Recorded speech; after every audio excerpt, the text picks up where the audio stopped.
Բարի առավոտ հարգելի հետևորդներ, ABC Media-ն ուղիղ եթերում սկսում է իր աշխատանքը, դուք դիտում եք լուրերի թողարկումը, ես Գառնու Թաֆյանն եմ եւ առաջիկա րոպեներին կներկայացնեմ այն լուրերը, որոնք ձևավորում են Հայաստանի եւ աշխարհի օրակարգը։ Արագածոտնի թեմը կրկին հայտարարություն է տարածել։ Դատապարտում է Սրբազանի կալանքը եւս 2 ամսով երկարաձգելու մասին դատարանի որոշումը։ Հայտարարության մեջ ասվում է, որ Տեր Մկրտիչ եպիսկոպոս Պրոշյանի դեմ մեղադրանքը կեղծ է եւ անհիմն։ Արագածոտնի թեմը դատապարտում է իրավական համակարգի կողմից իրականացրած այս բռնաճնշումը եւ կայացրած ապօրինի որոշումը ու անընդունելի համարում թեմակալ առաջնորդի կալանքի տակ գտնվելու փաստը։ Լիահույս ենք արդարությունը շուտով կվերականգնվի եւ աղոթում ենք Արբարձրյալն Աստված այդ արդարության վերականգնման ու սիրելի առաջնորդի վերադարձի համար։ Հիշեցնեմ, որ դատարանը որոշել է երկարաձգել Արագածոտնի թեմի առաջնորդ Մկրտիչ Սրբազանի կալանքը։ Որոշումը կայացրել է Կարեն Ֆարխոյանը, այն նույն դատավորը, որը կալանքի որոշում էր կայացրել։ Փաստաբան Ռոման Ահարոնյանը հայտնել է, որ դատարանի որոշումը կբողոքարկե։ Մկրտիչ եպիսկոպոս Պրոշյանին կալանավորել են հոկտեմբերի 16-ից։ Հայաստանում եկեղեցի պետություն հարաբերությունները պահանջում են պարզաբանում, ոչ թե ընդհարում, համոզված է Արևմտյան Եվրոպայում հայրապետական պատվիրակ եւ Վատիկանում հայ առաքելական եկեղեցու ներկայացուցիչ Խաժակ arczepiskopos Պարսամյանը։ Նրա խոսքով պետությունը պարտավոր է ապահովել խղճի ազատությունը, օրենքի առջև հավասարությունը եւ մարդու հիմնարար իրավունքների պաշտպանությունը։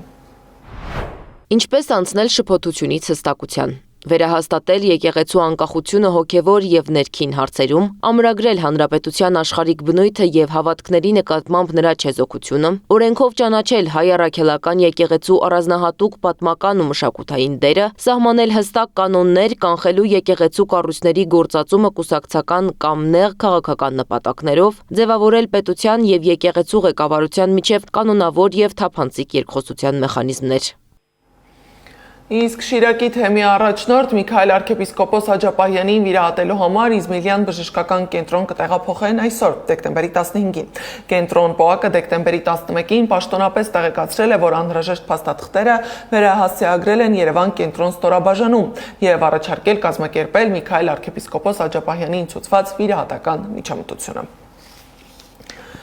Իրավական գործընթացների մեջ է ոչ միայն հոգևորականությունն, այլև քաղաքական ու հասարակական գործիչները։ 2 օր առաջ քննչական կոմիտեն հայտարարել էր, որ բացահայտել է ազգային ժողովի նախկին падգամավոր Միրան Հակոբյանի նկատմամբ բռնություն գործադրած անձանց ինքնությունը։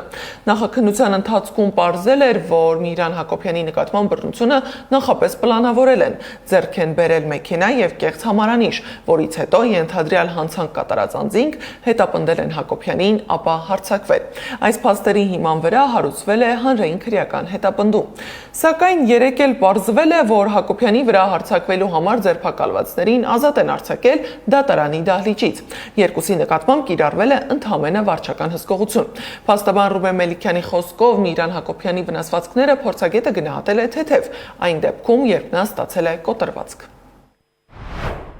Ոնց է լինում, որ մեր ձևով ասելու համար մարդիկ են կալանավորում։ 3-ից 4 տարի առաջ հայտնած կարծիքի համար Միքայել Սրբազանին են կալանավորում։ Ընտրական գործընթացի ժամանակ աղմուկի համար կալանավորում են վեհապարի եղբորը։ Օրը ցերեկով պետհամարանիշ փոխելով մարդու վրա խուլիգանական հարձակում գործածներին չեն կալանավորում։ Ընդ որում ՔԿ-ն հենց կալանք է միջնորդել, բայց դատարանը մերժել է։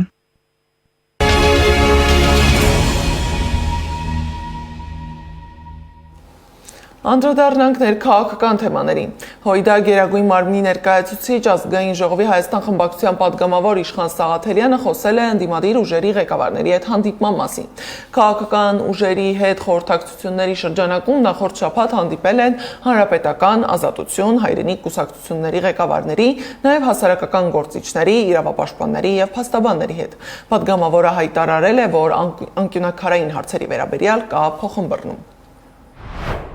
Քաղաքական ուժերին առաջարկել էինք սկսել քննարկումներ հետևյալ օրակարգային հարցերի վերաբերյալ։ Օրինակ, բոլոր միջոցներով հակազդեցության ձևավորում բռնաճնշումների, քաղաքական հետապնդումների եւ ազատությունների սահմանափակումների նկատմամբ, հայ առաքելական եկեղեցու եւ ազգային արժեքների պաշտպանություն, քաղբանտարկյալների իրավունքների պաշտպանություն, որևէ քաղբանտարկյալ բոլորիս քաղբանտարկյալն է սկզբունքով։ Ընտրական գործընթացի օրինականության ապահովում եւ վերահսկողության իրականացում, միմյանց նկատմամբ հակաքարոզչության բացառում, վարչախմբի հետ ցանկացած, այդ թվում հետընտրական փուլում գործակցության բացառում։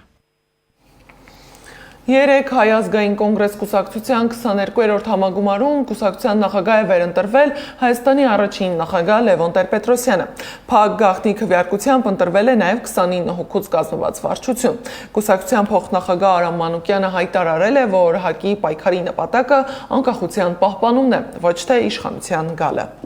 Նիկոլ Փաշինյանի իշխանության առաջիկա ընտրությունների հիմնական զենքը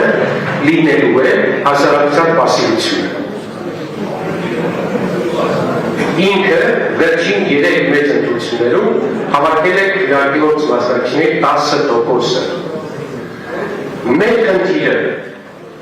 ամբողջապես սա ոչնչացնելը պետք է լինի, համակարգը ոչնչացնելը։ Այս պասիվության, այս խելոքության, այս խոնարհության,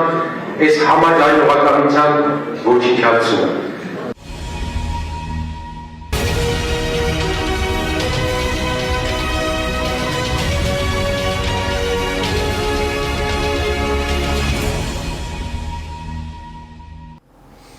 Միջազգային լրահոսից տարածքների հարցն ակտիվ քննարկել են դեկտեմբերի 3-ին Մոսկվայում կայացած հանդիպմանը։ Ամերիկացիները գիտեն եւ հասկանում են Ռուսաստանի դիրքորոշումը, ասել է Ռուսաստանի Դաշնության նախագահի օգնական Յուրի Ուշակովը։ Նրա խոսքով Կիևի հետ տարածքային հարցերի վերաբերյալ խորհրդակցություններից հետո Թրամփի խաղաղության ծրագրում ցանկացած փոփոխություն բացասաբար կընդունեն Մոսկվայում, քանի որ Վաշինգտոնը գիտի Ռուսաստանի Դաշնության դիրքորոշումը այս հարցում։ Չգիտեմ, թե ինչ կստացվի Թրամփի խաղաղության ծրագրի շուրջ խորհրդակցություններից հետո, բայց քիչ հավանական է, որ դրանից լավ բան դուրս կգա, ասել է Ուշակովը։ Ուկրաինայի նախագահ Վլադիմիր Զելենսկին էլ հայտարարել է, որ Միացյալ Նահանգները դեռևս չի արձագանքել Ուկրաինայի նոր խաղաղության ծրագրի առաջարկներին։ Նա նաև ասել է, որ Ուկրաինայի նպատակը ՆԱՏՕ-ին միանալն էր, սակայն Եվրոպան եւ Միացյալ Նահանգները դեմ են արտահայտվել դրան։ Ուկրաինայի եւ Միացյալ Նահանգների միջև երկկողմ անվտանգության երաշխիքները, նաև Եվրամիության եւ այլ երկրների անվտանգության երաշխիքները մեզ հնարավորություն են տալիս կանխելու Ռուսաստանի երկրորդ հարձակումը եւ սա արդեն փոխզիջում է, հայտարարել է Զելենսկին։ Իսկ Բեռլինում տեղի է ունեցել Սթիվ Ուիթքոֆի եւ Ջարեդ Քուշների հանդիպումը Զելենսկիի գլխավորած պատվիրակության հետ։ Ուկրաինական պատվիրակության հետ հանդիպմանը մասնակցել է նաեւ Գերմանիայի կանցլեր Ֆրիդրիխ Մերցը։ Ավելի քան 3 ժամ տևած հանդիպումը կշարունակվի այսօր։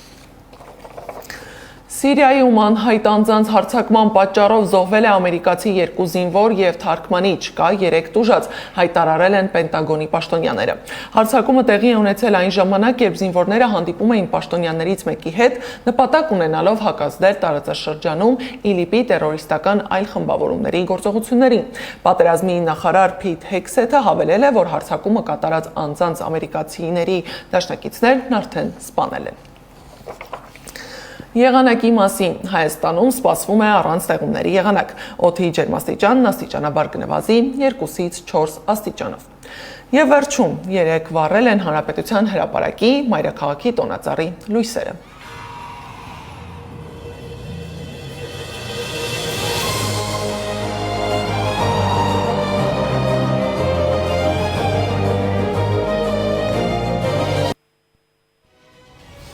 Այս ժամի համար նախատեսել էինք այսքանը, շարունակեք հետևել մեզ YouTube-ում, Facebook-ում, Telegram-ում, WhatsApp-ում, Instagram-ում ու TikTok-ում կամ այցելեք մեր պաշտոնական կայք 3w.abcmedia.am։ Ես Գառնու Մութաֆյանն եմ, շնորհակալություն ուշադրության համար, մաղթում եմ արդյունավետ աշխատանքային օր, մենք կհանդիպենք ժամը 12-ին առայժմ։